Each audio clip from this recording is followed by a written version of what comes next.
is a million ringgit? So if you know the value of Islam and your salah, who would want the million ringgit? And believe me, on average in Bombay, I used to spend 17 hours a day in my office. Our office used to work 24 hours a day. 24 hours a day. I used to spend about 17 hours a day. During the holidays, maybe 2 days a month, I used to do personal business. Maybe less than 3 weeks a year. Profit? Millions of dollars. Barakah. So why should I ask for money for giving lecture? Allah is giving it directly. Millions of dollars multiplied by 4 in ringgit.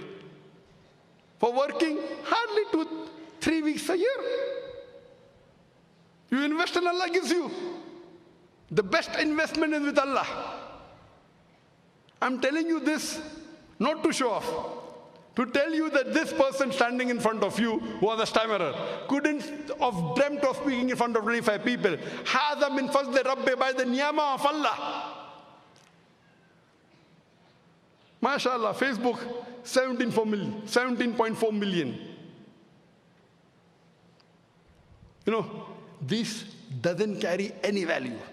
But if you're looking at worldly things, most of the Muslims think daim is miskin. Here you have an example in front of you because of the grace of Allah standing in front of you. MashaAllah. Followers are millions, even enemies are large, MashaAllah. So much so that today, most of the countries are after me, majority. You know, in India, about 2 years and 4 months back, in November 2016, they banned the organization. I'll come to my organization afterwards. And the present Prime Minister, the Narendra Modi, I would like to thank him. He's the Prime Minister now. Elections are going on. After 1.5 months, whether he remains or not, Allahu Alam. Allahu Alam. Maybe, may not be, I don't know. But presently, he's the Prime Minister. The government is so much against me, they spend tens of millions of dollars to propagate against me on the television channels, in the newspaper, that Zakir is a terrorist. He's promoting terrorism. And you could not find hate speech. Then they say money laundering. And so many years, I'm giving everything clearly to the income tax. This is what I earn. I'm an NRI, non-resident Indian from Dubai. No questions asked. Now when the government is against me, now they're saying money laundering. They're laying allegations. They're laying allegations, public fund, misuse. Get me one person, not to one person, with a receipt who has given any money to the organization, and that was not used for the activity. But why do I thank Modi? Why? The reason is that previously, maybe 2/3, 65% of the Muslim knew me, and maybe about 10% of non-Muslim did not. 10% non-Muslim knew me. Now, after spending millions of dollars in propaganda against me through television channels for his vote bank, today, mashallah, more than 90% of the Muslims in India know me, and more than 2/3 of the non-Muslims know me. Previously, maybe 15% of Indians knew me. Now, more than 2/3 know me, alhamdulillah. Those who had seen my lectures before, what are they doing? They are doing du'as for me. May Allah save this da'i of Islam. May Allah give them zakir. Those who don't know me, have not seen my lecture, they get influenced by the media and they're cursing me. Now when someone curses you wrongly, our beloved Prophet said, it benefits you.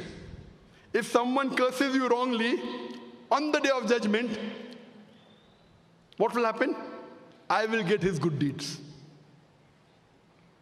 If his good deeds are over, my bad deeds will go to him.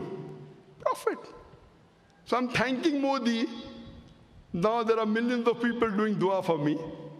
MashaAllah. Those who knew me. There are bigger number of people who are cursing me. Both ways I'm benefiting. Hadha min fazli Rabbi. what we realize that as da'is of Allah subhanahu wa ta'ala, we have to follow Quran and Sunnah. We have to strive and leave the results to Allah subhanahu wa ta'ala. It is Allah subhanahu wa ta'ala who will save you. And if anything happens, we are happy with Allah subhanahu wa ta'ala. What we know, that the fourth caliph, the second caliph of Islam, Hazrat Umar, may Allah be pleased with him. If you read the Fadail al-Sahaba by Imam Ahmad, hadith number 1280, he asked the Sahabas, what would you pray to Allah subhanahu wa ta'ala to fill this room up so that you could spend it in the way of Allah? So one Sahaba says, I will pray to Allah to let this room be filled up with gold so that I could spend in the way of Allah. So Hazrat Umar radiallahu anhu, he says, ask for something better. So another Sahaba says, I will pray to Allah to let this room be filled up with rubies and jewels and diamonds so that I could spend it in the way of Allah. Umar radiallahu anhu says, ask for something better. So the Sahaba says, Ya Amirul Mu'mineen, O leader of the believers, you tell what is better. So he replies, I will pray to Allah subhanahu wa ta'ala to let this room be filled up with Abu Ubaidah bin Jarrah, Muad bin Jabal, Hudayfa bin Yaman, the great da'is, so that I could send them to spread the message of Allah. See the hikmah of Umar radiallahu anhu. He doesn't ask for gold. He doesn't ask for diamonds and jewels. He asks for manpower, professionals. Like Abu Ubaidah bin Jarrah, Muad bin Jabal. These people were great da'is, so that he could send them to spread the message of Allah. What did our Prophet leave behind? Did he leave behind gold? Did he leave behind wealth? He left behind Sahabas. Today we Muslims have the maximum wealth in the world. We have the black gold, we have the oil. Today the Muslims are looked down upon. Right or wrong? Right or wrong? Today we have all the wealth in the world. According to me, out of the 100 richest people in the world, 95% are Muslims. Bill Gates is nothing. I personally know many Arab businessmen who can have Bill Gates in the pocket. It's only in the Forbes list, Bill Gates, now it is Jeff Bezos. There are many Muslims, multiple times richer than Bill Gates and Jeff Bezos. We have the money, but today we Muslims are looked down upon. Why?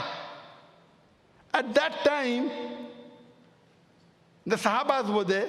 We spread the deen. We were the most powerful people in the world. The Muslims were the torchbearers because we were close to Quran and Sunnah. Today, we are looked down upon because we have gone away from Quran and Sunnah.